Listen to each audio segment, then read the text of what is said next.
جب ہم لوگ کہتے ہیں نا ڈھول نہ بجاؤ ماہ محرم پہ، تو ہمیں یزیدی ہونے کا لوگ تانا دیتے ہیں، اے یہ یزیدی لوگ ہیں یزیدی۔ ہم کہتے ہیں کیوں یزیدی ہو گئے ہم؟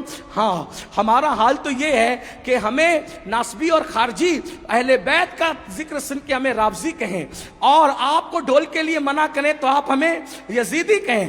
بہت اچھی بات ہے، آپ کے اپنے معاملات ہیں، مگر یاد رکھنا اللہ کی عدالت میں تمہیں بھی منہ دکھانا ہے اور ہمیں بھی کھڑے ہونا ہے۔ ہم حق بات کہہ جائیں گے، کیوں ڈھول بجاتے ہو محرم میں، کیوں ڈھول پیٹتے ہو محرم میں، کیوں چڑھاوے چڑھاتے ہو بتوں کی طرح معاملات کر کے، تو آپ کہیں گے محبت ہے محبت۔ ہم نے کہا کیوں محبت ہے؟ جن کی شادیوں میں ڈھول نہیں بجے ان کی شہادتوں پہ ڈھول بجاتے ہو بے شرمو۔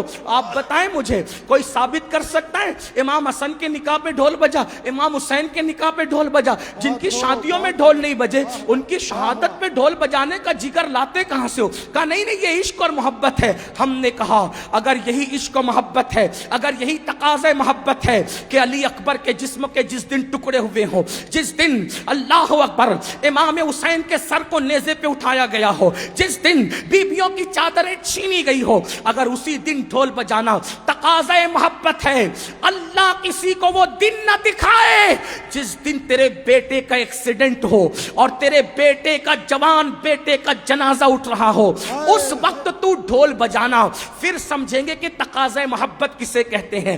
تیرے جوان بیٹے کے لاشے پر تجھے ڈھول بجانے کی ہمت نہیں ہوتی اور ہم شبیہ پیغمبر کے جگر کے ٹکڑے کیے گئے، اس دن تم ڈھول بجا کر محبت کی علامت قرار دیتے ہو؟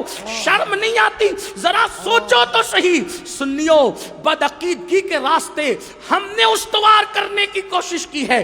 امام احمد رضا کی شان یہ ہے، انہوں نے اہل سنت کو بھی اصلاحی نظریہ پیش فرمایا اور بدعقیدوں کو بھی لگام عطا کی۔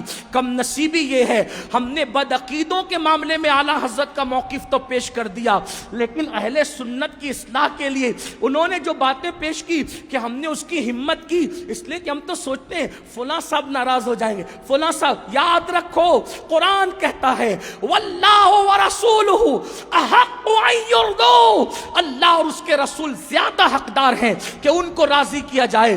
لوگ رزاق نہیں ہیں، رزاق اللہ ہے۔ اس لیے سنیوں، میری قوم کے جوانوں، امام نے جو پیغام دیا ہے اس دونوں کو سینے سے لگاؤ۔